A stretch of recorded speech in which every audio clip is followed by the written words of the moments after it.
So again, welcome everyone to the session on trauma and the Dharma, or the healing and transformation of trauma, and what role the Dharma can really, and meditation can play in that process of healing and transforming.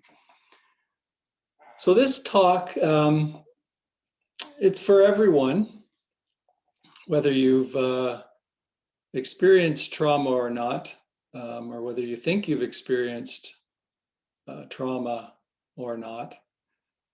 It's also a topic that doesn't often get explored in Dharma circles and meditation circles, for several reasons. Some Dharma teachers think it's best left up to therapists to delve into this. I've personally seen the benefits of meditation and Dharma practice for trauma, so I like to offer it either as to offer it as an adjunct to whatever else people might be doing that are working through trauma. And in fact, with this, when I was doing this, it occurred to me that with the pandemic that we're experiencing a kind of collective trauma right now, or at least a collective anxiety.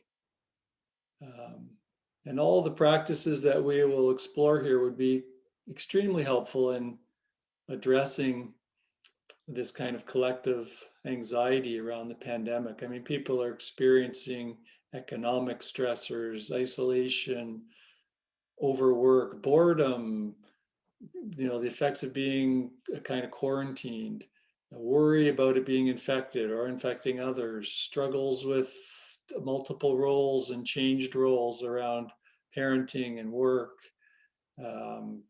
feeling loss of kind of old lives, or even grief around death of loved ones or people we know, or the fear of the death of loved ones or people we know. So there's a lot of anxiety right now in the world, more so than in any of our lives. For the people I see here, I don't see anybody here that was probably alive in World War II or the Depression or some of those big events that were also known for a period of collective trauma. So that, I kind of see trauma as is not just PTSD. It's kind of a wider, or not just post-traumatic stress syndrome, which is kind of an extreme form of trauma, or combat stress injury and that kind of thing. There's multiple types of trauma that we experience, and many times we don't even know we're working through trauma. Right? We don't even know that that's what's coming up in the way that we live our lives. And I'm going to talk about that a bit, just sort of what some of the signs are that you might be processing hidden trauma. If you're aware of trauma and you've experienced it, you've probably begun a healing process.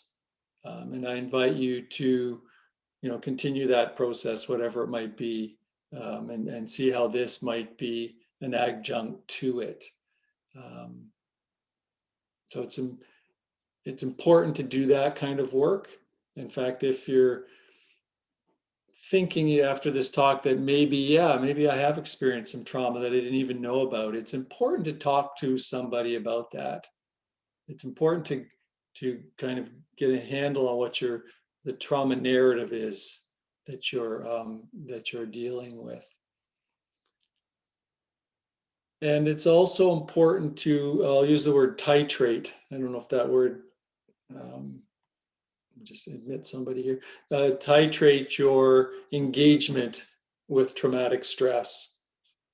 So it's not this kind of dive into it approach. It's not the the Dharma warrior kind of approach. It's and I'll talk more about this as well, a kind of a lighter, gentler approach. So in this talk, I want to define what trauma is, how we can relate to it in our practice, what the practice, Dharma practice and meditation has to offer us as we work through traumatic stress. So specifically in this session, I'm going to look at the body, what mindfulness of body can offer in terms of working through trauma. And this was, the Satipatthana Sutta of the Buddha, the four foundations of mindfulness. The very first one is awareness of body. And it's amazing that that's right there up front, and it's because of the value that it has in how we can work through trauma that's happened in our lives. The body is so central in that, very central. And then in the coming weeks, I'm probably going to stick with this for a while, and I hope you find it useful, regardless of what you're working through. Things like the different body awareness practices, somatic experiencing. How many people are familiar with somatic experiencing? Okay, so some heads know. So that's a really valuable set of practices and engagement with soma, with the body, that we can practice. Attentional awareness, being aware of where our attention's going, where it is, and emotional and nervous system regulation, how that affects how we relate to trauma, and then of course self-compassion practices. So you can see there's a lot there, and they're practices that help us heal and help us transform both, which is what's so beautiful about them, that you can heal and transform through these practices. What's the Leonard Cohen, a bit of a Leonard Cohen fan, love his poetry and even his singing. And there's a line, it's through the broken places that the light shines through. It's a beautiful sentence that kind of encapsulates how this work can both be healing and transformative. It is through the broken places that the light shines through. So that's the transformative aspect of our trauma. I was listening to a talk from a monk, and he was talking about, he had lived through quite a bit of trauma. Can we love our trauma?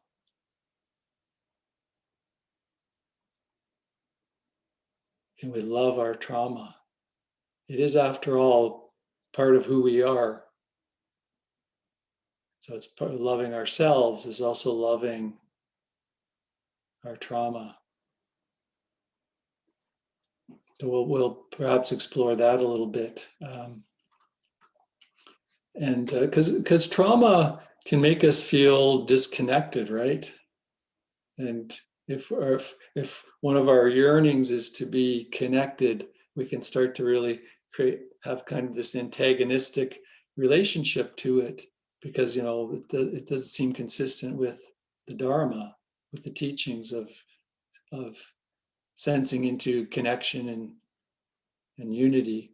There's a quote by Julie Yau, is it the last name? Trauma at its core creates action, lack of capacity to be fully present with your own being and with others, while distorting your view of the world.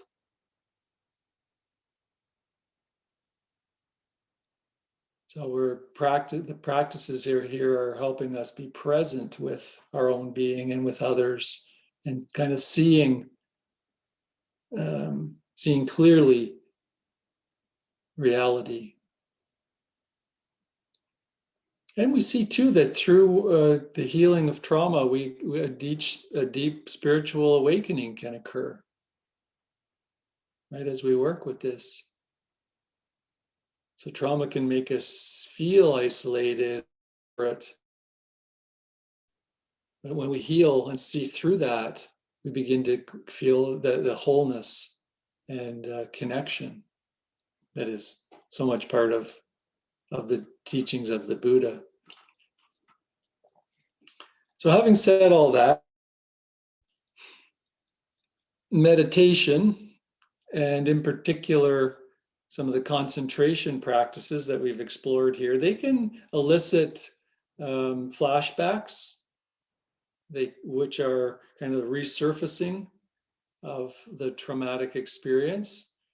So it's important to be aware of that. And if a flashback occurs or a painful memory is brought up to the surface during a meditation, it's appropriate to kind of stop meditating and work through that. I don't know if I think I've perhaps told this before. I did some. It was mindfulness-based stress reduction, but it was modified tremendously with people who had all experienced trauma in their lives, multiple forms of sexual abuse, physical abuse, and so on, neglect, and so many things. And half the class had a flashback or a resurfacing of an experience, and had to, basically the invitation was just to leave the class, and I'll leave and we'll talk. And they didn't come back to the class. It wasn't appropriate to work through in that group kind of environment. They could come back another group of sessions, but at that point it was important to work one-on-one with somebody and to work through that. I want to get into the definition of trauma. I can give you the CAMH, Canadian Association of Mental Health definition, but it's basically, it's a long quote. I don't think I'll read it. It's a distressing event that's occurred, and it's the challenging emotional and regulatory consequences of that distress is one way to put it. And they're difficult to define because what can be traumatic for one person might not be traumatic for another person. And also, I think from what I've seen in the research, many people have trauma that's buried, that's happened between birth or even pre-birth and early childhood, before they were able to verbalize and so on. And in the time when we need the most kind of security and love, if that's not present, that can be experienced as trauma, and that can be buried and not known by us, and it doesn't surface as a memory. It just kind of affects how we what arises in our life, the kind of regulatory and emotional challenges that arise. So it's again, I won't go too much into the definition. There's the literature of literature kind of found that about 60, and I've read up as much as 75% of individuals in North America will experience a traumatic event at some point in their lives. That's a pretty high number. From what I understand, the percentage that have childhood traumas is also very high. So it's much broader than what we see as post-traumatic stress syndrome or combat injury, which is about 3% of Canadians. So it's more perhaps widespread than we know, and it's definitely painful, but it's not necessarily crippling and requiring a lifetime of therapy. It's something that we can. It may require that, but it may not. It may be. It could be. It can be something that we can work through um, through some of these practices. So, questions you can ask yourself to determine whether you may have experienced some past trauma. So these are to think about. Uh, do you have an exaggerated startle response? Do you know what I mean by that? That kind of fight or flight response is exaggerated. You're kind of on hyper alert. That can kind of be buried. When I got back from the Philippines and we were doing human rights work and people had shot at us, and it was kind of almost like a combat situation, and there'd be helicopters that would fly over and we'd dive into the bushes because if they saw us, we'd be afraid that they would just start shooting. And I thought, well, I got back and figured I handled that pretty good. I'm standing on the beach at the Canada Sailing Club, which is right beside in Shirley's Bay there. There's kind of a military place. And a helicopter flew over. And the next thing I knew, I was on the ground, flat out. And the guy I was talking to was going, what's going on? Why are you lying on the ground? And it was just a startle response that I was at that moment. I have some things I need to work through here. There's some, and I was also having, and that one of the other telltales is distressing dreams. I was also having that symptom, I guess you could call it as well. So exaggerated startle response. Do you have distressing dreams, kind of nightmares? Is there unexplained body pain?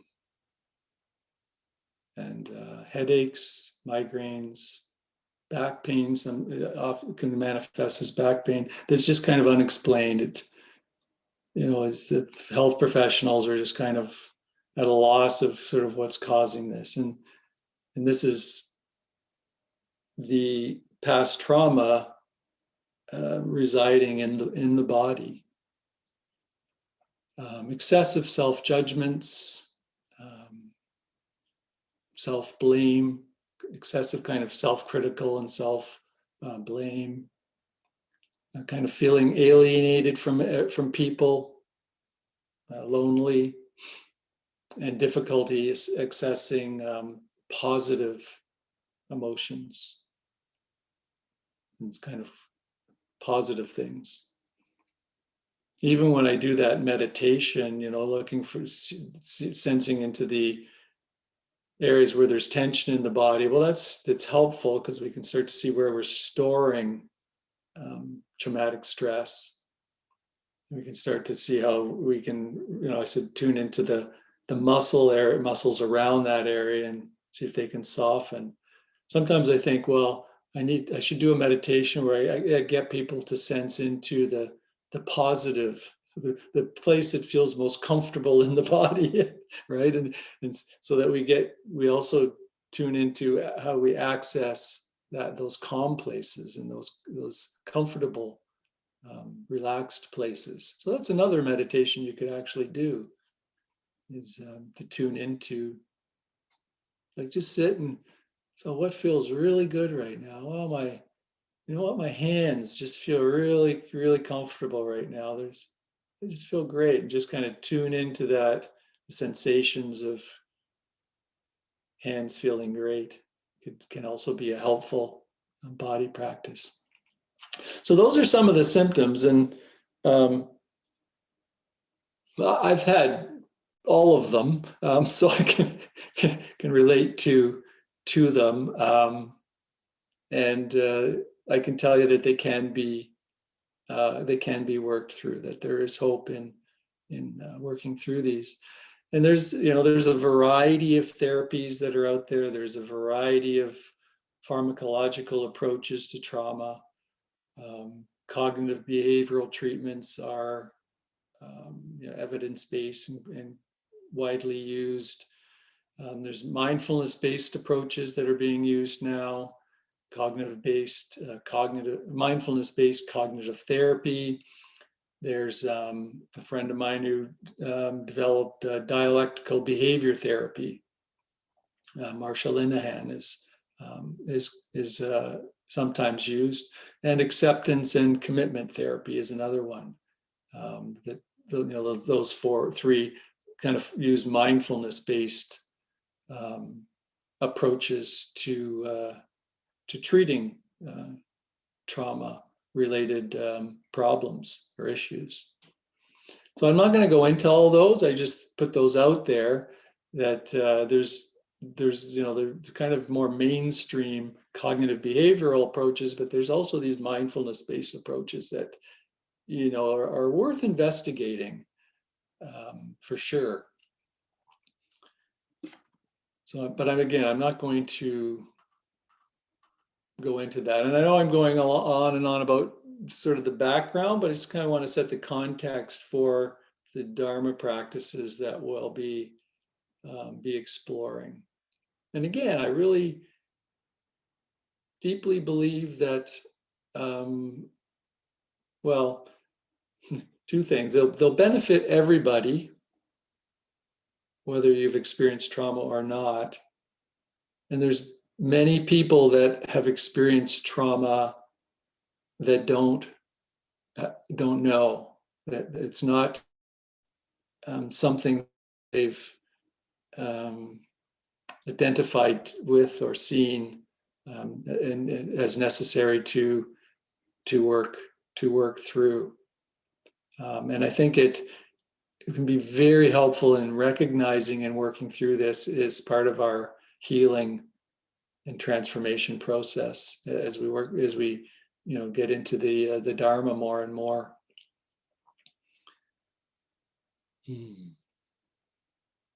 Yeah. One of the big things that we do when with trauma is we have a lot of avoidance behaviors, right? Kind of get a narrow repertoire of responses to adverse inner experiences, and this can manifest as avoidance behaviors, suppressing thoughts, removing oneself from situations that might elicit negative internal experiences. Avoidance, substance use, avoidance behavior, emotional numbing in different ways. So there's definite ways to engage, to work with these kind of avoidance strategies or responses in the practices that we'll explore. I mean, there's a lot of evidence that the kind of the paradoxical effects of avoidance, because it actually increases what you're trying to avoid. So if you're trying to, we've seen that with thoughts, right? If you're trying to suppress thoughts, you're actually increasing the occurrence of those, what are thought of as intrusive thoughts. So that kind of, what you resist persists, but you could also say what we resist is actually amplified. So we start to see that in our Dharma practice, the effects of avoidance.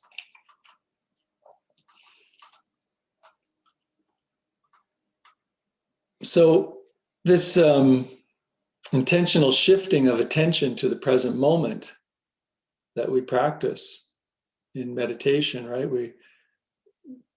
pretty much every meditation that we do, we're bringing our attention to something that's happening in the present moment.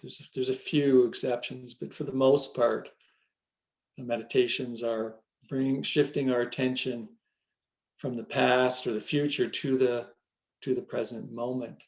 And this kind of fosters a capacity for attentional. I don't like to use the word control, but there is kind of a sense of knowing where your attention is, at least, of attentional intelligence, you might call it, that may lead to kind of reductions in this an attentional bias. It may reduce these ruminative tendencies that we may have with trauma. It may foster a non-judgmental outlook to what's arising. A willingness to explore what's arising, and as opposed to avoidance.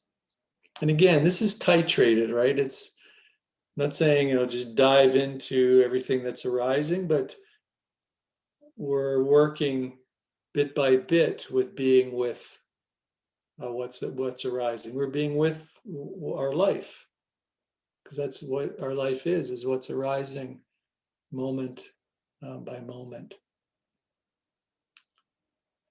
So some of the things the Dharma has to offer, so that kind of attentional control, let's call it that, even though it's not the best word, attentional intelligence, the nervous system regulation. So fight or flee is happening in the parasympathetic nervous is happening in the sympathetic nervous system, right? It's just an automatic process, a biological physiological process, which gets you ready, right? If you ever get butterflies in your stomach, that's the blood leaving your stomach. You no longer need to digest your food if you're being threatened. You need the blood either in your limbs to run or some other place. Digesting your food can wait till later, right? So that's an example of that sympathetic nervous system. The parasympathetic nervous system is kind of the brake, the calming factor. It's meant to come in and put the brakes on that process. Sometimes, and some people that have experienced trauma, that parasympathetic nervous system isn't coming in and putting the brakes on. There's this constant kind of hyper arousal of the sympathetic nervous system, this hyper alertness, and that can be very exhausting, extremely exhausting. So that part of this is, kind of regulating, being able to access the parasympathetic nervous system. And some of the meditation practices we do, that's exactly what we're doing. The concentration practice that you find very calming, it's the parasympathetic nervous system that's coming forth. So these kinds of practices can be very helpful, in particular the body-based practices. Reducing rumination. So it's our relation to thoughts. Again, we see how we engage in this in the Dharma, right? We're always, allow thoughts to be. They're just arising. They're arising based on causes and conditions. They're not you. They're not necessarily true. They're there. So you have this ability to just kind of see thoughts flow through. You don't have to believe and grab onto every one that shows itself. That allows then, for the ruminating mind to let go. that ruminating mind. A willingness to open, I talked about this, so reduced avoidance strategies, so a willingness to open to what is over time can result in a reduction in avoidance strategies. And then, of course, loving kindness practices and self-compassion practices can really do self-blame, shame, self-criticism, and so on, self-judgment.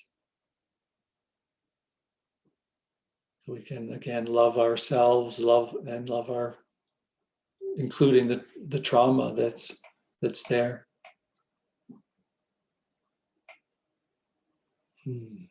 So I'd like to explore, I'm going to start a bit today, and probably introducing this a lot, but hopefully I'll get into some of the concrete practices. I'd like to, over the next, I don't know how many weeks, explore the awareness of breath and body. So really the first foundation of mindfulness and how that can be helpful. So that's number one. Number two, I'd like to explore the gentle and light approach to practice that's necessary in this healing, as opposed to sometimes the Buddha presents kind of almost like a warrior-like approach to the practice. I mean, he's been known to say things like, practice like your hair's on fire and things like that, which is a fairly, gung-ho approach. we kind of, there's a bit of a letting go of, emphasize more the gentle and light approach to the practice, and a titrated, you could say that's part of it too, that appropriate engagement with what is. The third is relating to difficult emotions. This can come in the form, we'll look at some ideas around trigger taming. The trigger is something that triggers the traumatic stress. So we'll look at trigger taming and just methods for dealing with difficult emotions. Again, we have difficult emotions, whether from history or traumatic memories or just life, right? So relating to difficult emotions is something that we can all relate to, because they come to us, to every single one of us, quite frequently. Relating to thoughts, we'll talk about that, number 4. And 5, we'll look at particular self-compassion practices. So yeah, there's a lot there. The more I kind of got into it, the more I could see how there's a lot here to explore. So let's jump into the first one. I'll just that one. So this is, as I said, it's the foundation of mindfulness is awareness of the body. So if you study the 4 foundations of mindfulness, the first one you'll be engaging with is awareness of the body. And the breath is awareness of the body. When you think about it, you're aware of the breath as a body sensation, right? The belly rising, the air flowing through the nostril, chest rising, whatever it might be. So the breath and the body are both practices. So that's first foundation. It's something the Buddha emphasized in his teachings in so many, in fact, the Eastern teachings in general, Upanishads, the Vedic teachings, and the yoga that's out there. There's a lot of work with the body and with energetic systems. Look at Taoism with Tai Chi and the work that's done with the body. Again, Qi is just an energy system. In the West, Vida, my wife, is a physiotherapist, and when we were traveling Asia, kind of brought acupuncture in the 80s to Ottawa, and was one of the pioneers in using acupuncture. And there's no research in the West, so people are going, "Oh, this isn't this kind of hocus pocus from China? Like, is it real?" And now of course, there is research. They had to rename it. They couldn't call it Qi or prana. They had to call it meridians, but so make up a new name and slowly discover the same actual acupuncture points that are being used in China. The research just kind of confirms what they've been doing for thousands of years. But that's dealing with the body and the energetic systems in the body. Psychology, Western psychology, or which you might call somatic psychology, has really found that our bodies hold on to trauma. Right? Our bodies hold on to trauma, and trauma will manifest as physical symptoms quite often, such as pain, hormone imbalances, sexual dysfunctions.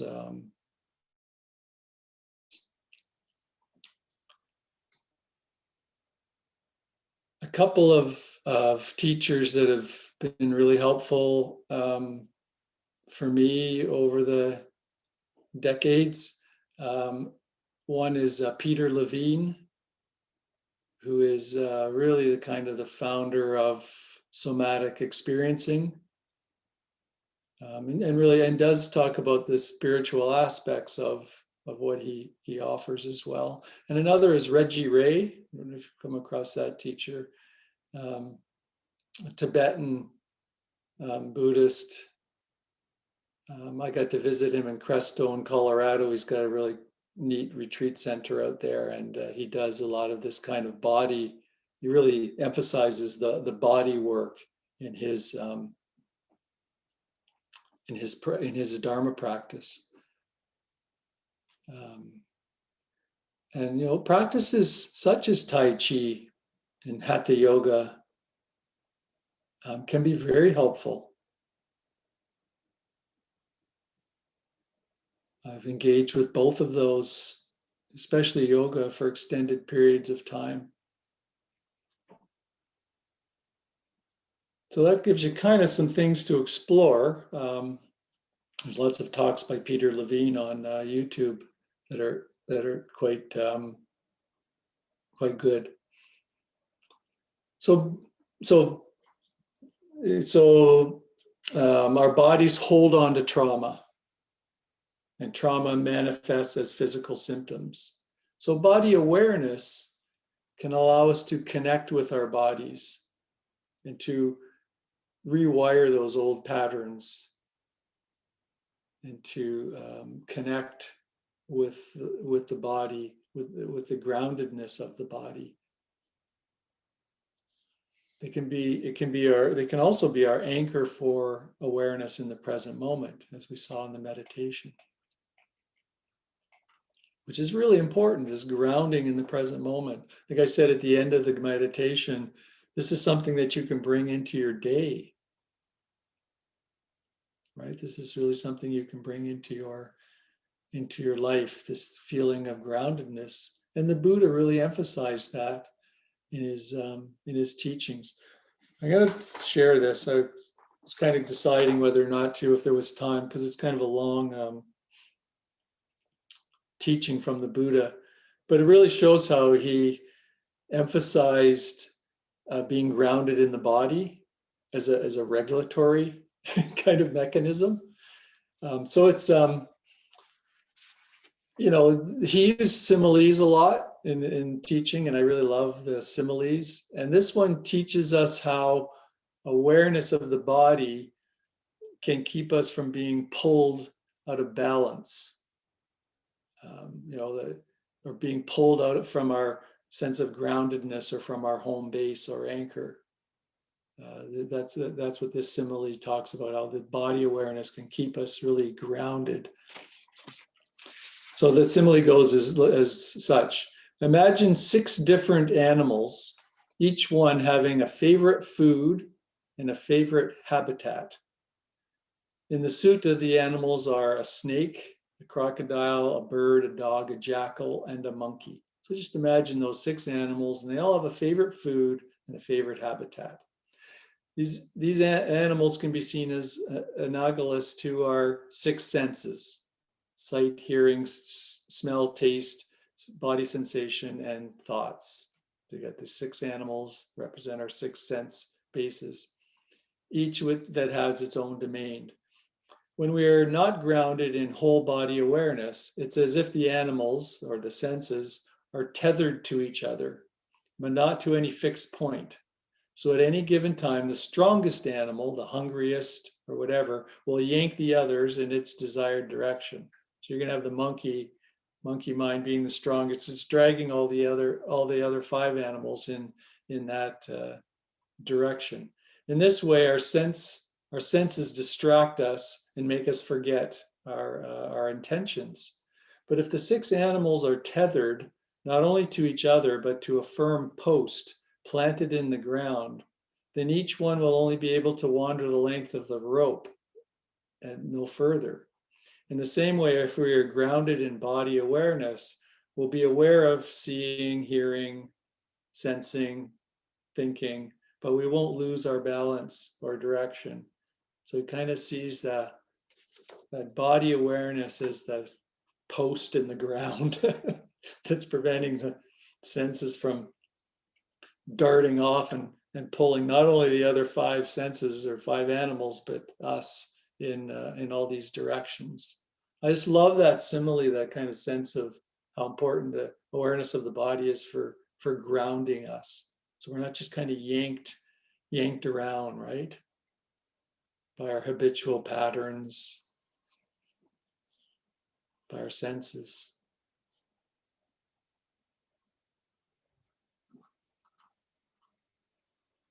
Yeah. Breath awareness is especially useful for us, people that have experienced trauma, especially if we tend to hold our breath as a way of not connecting with the present moment. Because holding the breath is kind of an unconscious response to anxiety. It may be part of the process of disassociating or avoidance. But I would say if your trauma is in any way related to breathing, like sexual abuse or being choked or something, then the breath isn't a place to explore. I would set the breath aside. And I've had this be the case with people is, we'll leave the breath for now.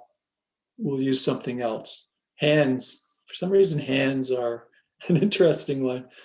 And I ask people, what feels most comfortable right now?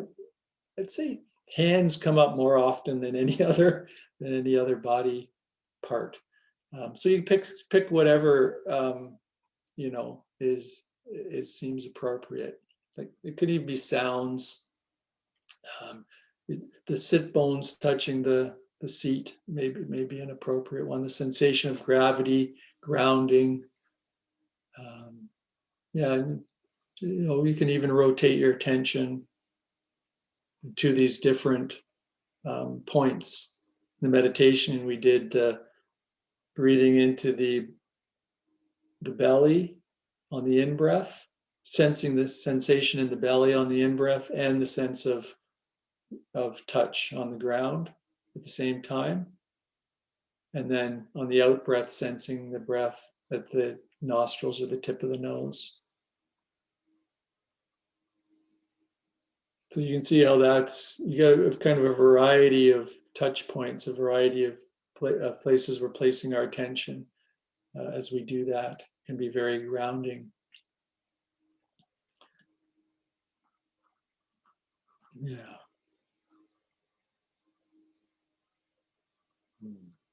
Because I've got a lot of notes here. I might come back to this as I introduce the next topic. Because I'd like to leave some time for any questions or comments that might come up. I'd be curious to know how people found that meditation as well. It's quite a different way to engage with a breath and body awareness that I found quite appropriate for, people working through traumatic stress. So I'd be curious about that, or just anything else, any questions or comments that people have.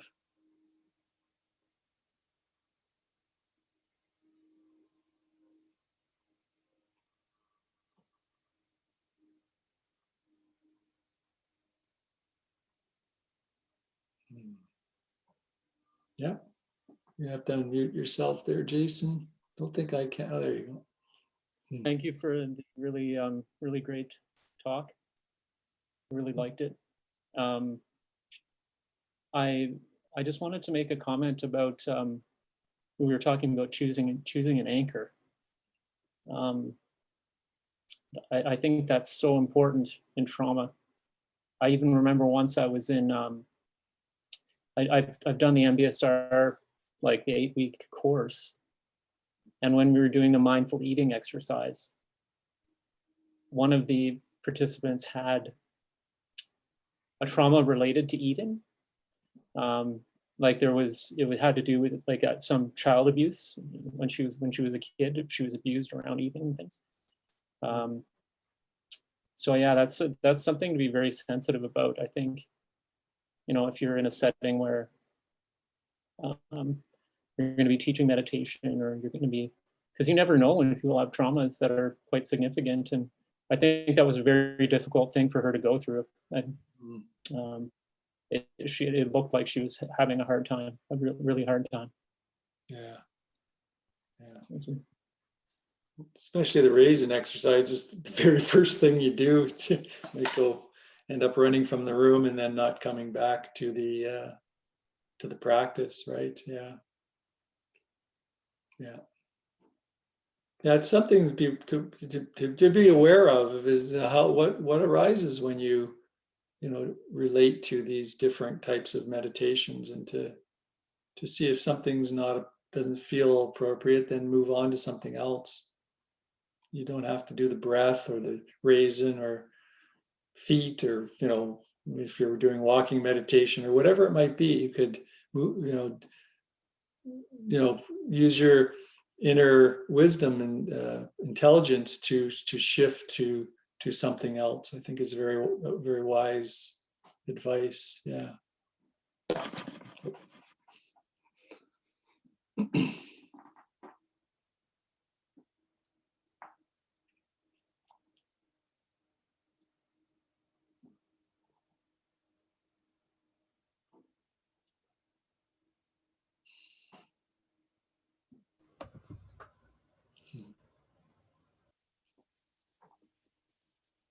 Hi, everyone.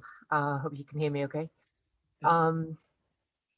Yeah, I really, really appreciate you doing this series, Stephen.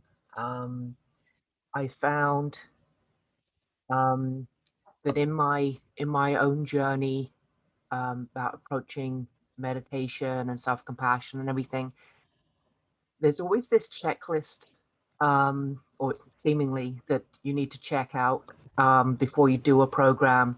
And if you've had any trauma, then somehow you're not suitable for the program. And I find that very shaming. And so there's been a number of times when I've done a lot of work on the trauma, and so I feel more able to make that discernment and choices. But because there's that history, then there's this reluctance to allow me to join a group. And unfortunately, that just lends me to next time I approach, I just say, no history of trauma. because I knew it was something that it would be good for me and I wanted to experience. So there's always been this kind of res- resistance, fear that if you disclose that there's trauma, that you'll be excluded somehow. And I think sometimes it's the way that people, the language that people use, as opposed to, explaining that it might be more challenging or these are some tips or ways of doing that. So back to my first comment, it's it's refreshing that um, that you've chosen to do this series, because I think that the majority of practitioners shy away from it. And as you say, pretty much all of us experience some trauma in some degree. So anyway, Mm. just a comment. Yeah. Yeah. And if you notice, the Dharma teachers that do talk about trauma have had their own trauma that they've worked. Like Jack Kornfield is quite open about his childhood, and Tara Brock about the trauma she's lived through. And there, people like that it's part of life. It's part of being human, right? It's not this big scary thing that we have to kind of put over there on a shelf and then not look at. And we have to. They get that you love all. It's part of being human, and you love and you relate to all of it.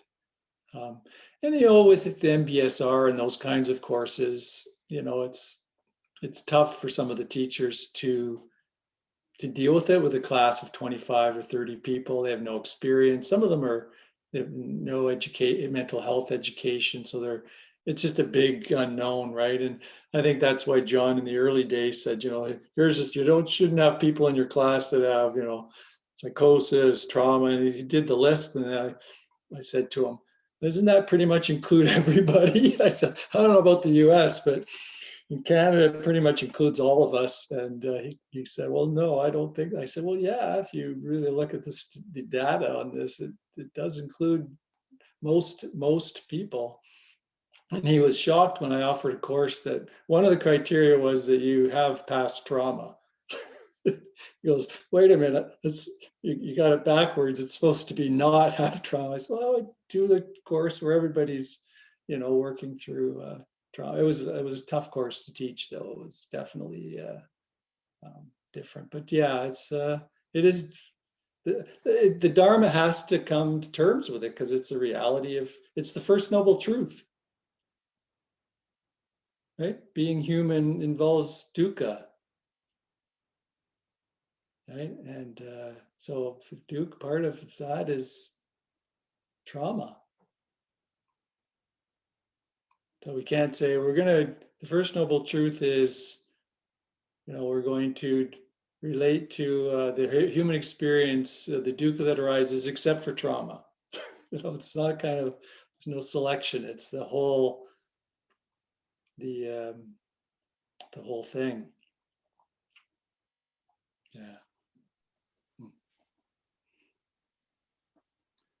Stephen, I was wondering whether you could talk about, sort of what Nikki was getting at, which was, I think, which is how you can experience trauma, which is is pain, and then the second era, which could be around the shame around the trauma, I guess shame, you're intensifying it afterwards. Whether that's something that you'd want to discuss for a bit, or maybe in another session.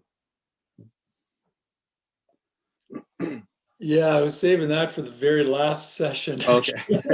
But maybe not. It's just it could be in any order, but I just for some reason had that kind of at the end, but it could just as well be at the beginning. It's a very it's so core to to working with this, because it's so common.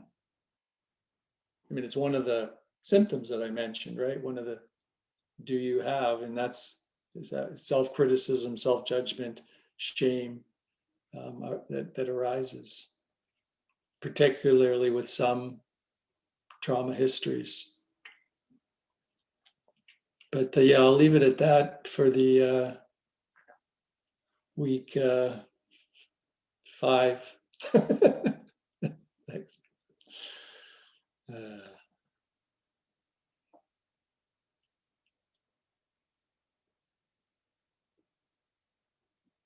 I didn't even get through week 1.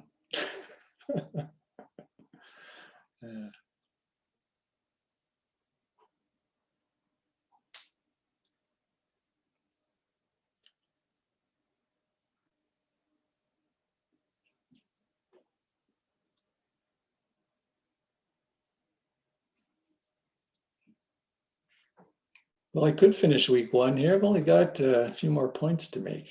I could finish this body awareness if there's.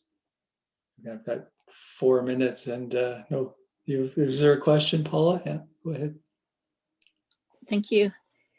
I find that most of my time is spent worrying about things and not living. It's just a survival.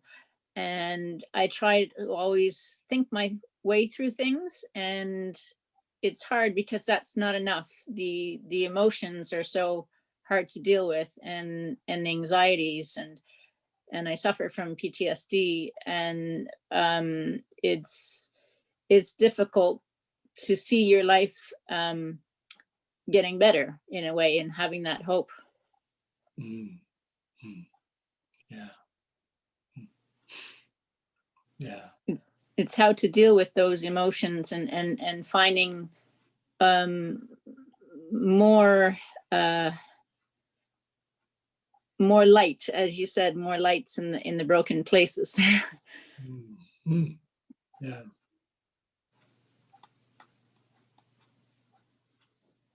Okay. Yeah. Thank you for that. Yeah, you've raised so many points there, from that the hyper aroused fight or flight, the sympathetic nervous system, which is on alert, particularly with PTSD, and then the thoughts that feed into that.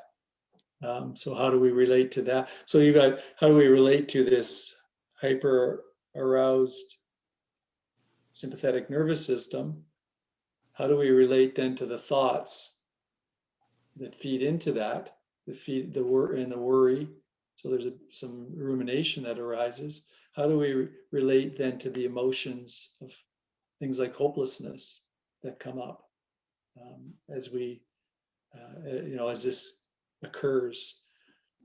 So yeah, we'll talk about this for 5 weeks. It's not a long time, and we'll see. Hopefully, you hear some things that you can sort of add into what you're likely already doing to engage with your traumatic stress. And yeah, but we'll definitely talk about how we relate to emotions, how we relate to thoughts, and it's a very concrete exercises. The one thing about somatic experiencing, have you done any somatic experiencing types of stuff, Paula? Somatic experience, you mean body awareness, or the mind and body connection? It's kind of the Peter Levine. It's fairly specific, like shaking. Oh no, I haven't. Breathing in and going, making these kinds of sounds, and it's kind of different. Some of them, yeah, but it's very specific ways of what should I say? Engaging the parasympathetic nervous system, which is the calming part. It can be very calming. Some of them, we do for the rest of your life. I mean, the sound breathing out is is one that's a keeper for me, one I just did, and others. So yeah, so that can be very specific and something you can then explore further if it resonates with you or with any of you for that matter. And they're just great kind of exercise ways to like. So Ajahn Vajradhamma, when I did his retreat, and I mentioned this, he said, when he gets up in the morning, he looks at the mood of the mind. Well, if I look at the mood of the mind and it's got that kind of sympathetic nervous system, hyperarousal, agitated state, those are my go-to kinds of ways to enter the day. Because sometimes whatever happens at night, it's like it's all there again, right? Like it just comes back. And sometimes I wonder if I only knew what goes on while I'm asleep. Sometimes you do because sometimes I do because it's jolting. But sometimes it just all happens, and then I wake up and go, "Wow, what happened? What happened there?" It's almost like, is it worth going to sleep if I'm going to wake up like this? But these exercises can be helpful, just for those moments when the calming is needed. And by calming, I mean the engagement of the parasympathetic nervous system. Yeah. So there'll be a kind of a variety of things you can, because you basically raised all of them in your question. So yeah. So thank you.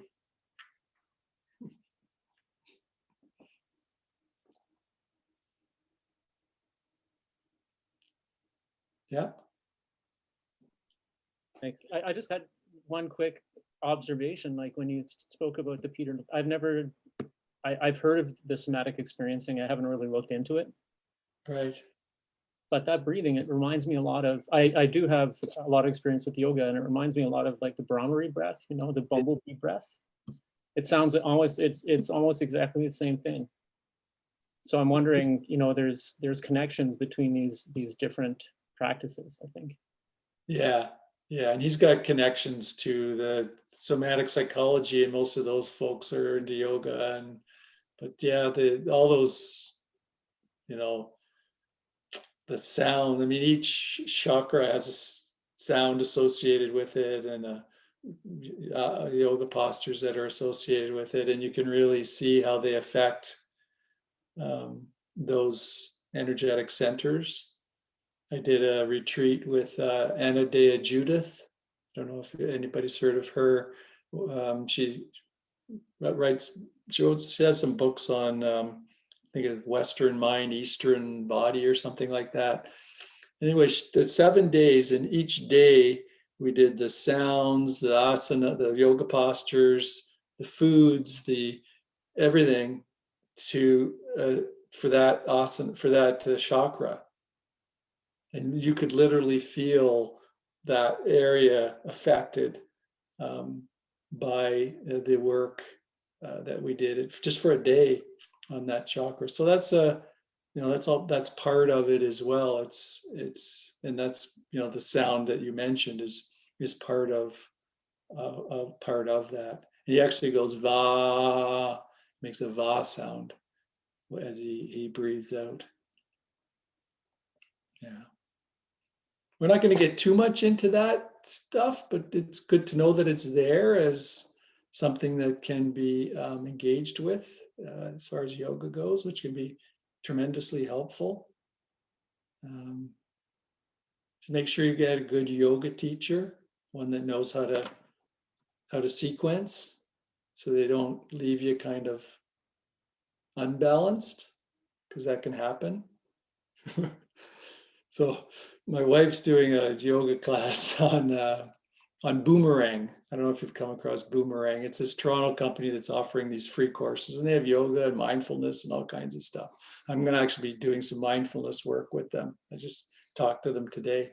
But she's doing this yoga class, and the teacher emailed her after the class, so that was really nice, and said, "I noticed you just arrived. How did it go?" And she goes, "Well, it was a good class. I wasn't angry or agitated at the end of it."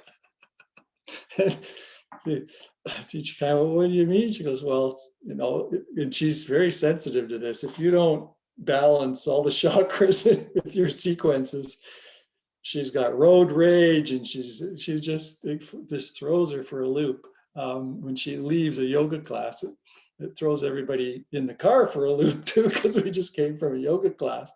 But it just shows how important a good teacher is to having a, you know, a fulsome sequence. You know, if in doubt, do the sun salutation sequence, because that's got balance built right into it.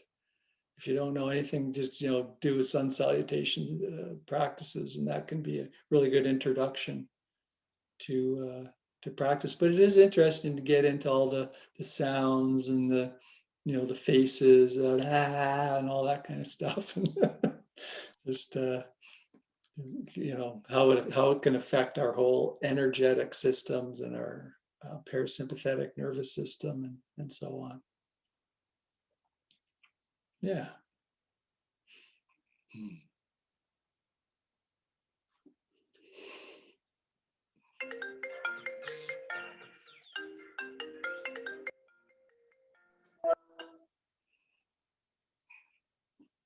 That was my dad.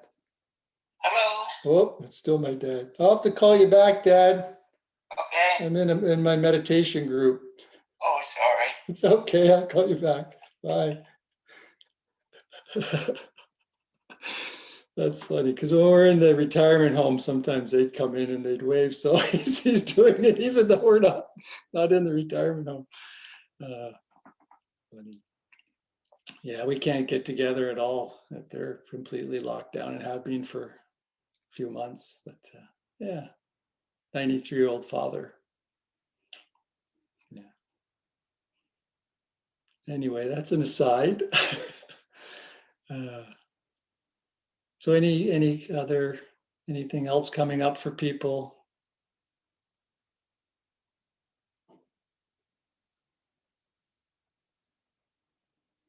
So next week I'll finish off kind of the reasons why body awareness is so important for trauma, and then get right into some body awareness practices and some somatic experiencing practices. Just give you kind of a taste of it, and to see if it's something that you'd like more of. And I'll give you kind of a taste of the Reggie Ray kind of Tibetan practices that he offers, and the Stephen Levine kind of practices, and then just stuff I've found helpful in my own practice. It's kind of a smorgasbord of stuff. So I hope to see you all back, and feel free to email me if you have any other questions. I'm totally open to that, to working with people individually. So take care, everyone. Be well. Thanks for coming. Namaste. Bye, everybody. Namaste. Call your dad. Yeah, I will right away. Bye-bye. Thanks, Stuart. Bye. Thank you. Take care. Have a good week. Good night, everyone. Yeah. See you around.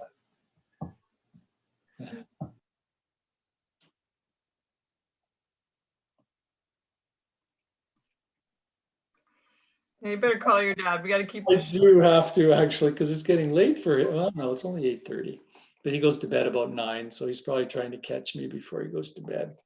Yeah, so I won't keep you, but yeah, that was a good one this week. It's very kind of not thought provoking, but awareness raising, and I like the story about the animals.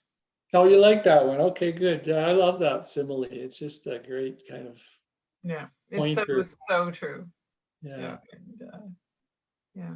So it's I think this is resonating with lots of us. So thank you for that. Oh, you're welcome. I'm glad. Yeah. But if you'd like to talk some other time during the week, let me know. We can set something up. I will. Okay. Okay, or next week is okay too. I'm doing fine, and but I'm gonna let you go because I want you to chat with your dad. He's super important. Yes, he is. Thank you. Take care. Okay, Stephen. Thank Bye-bye. you. Good night. Good night.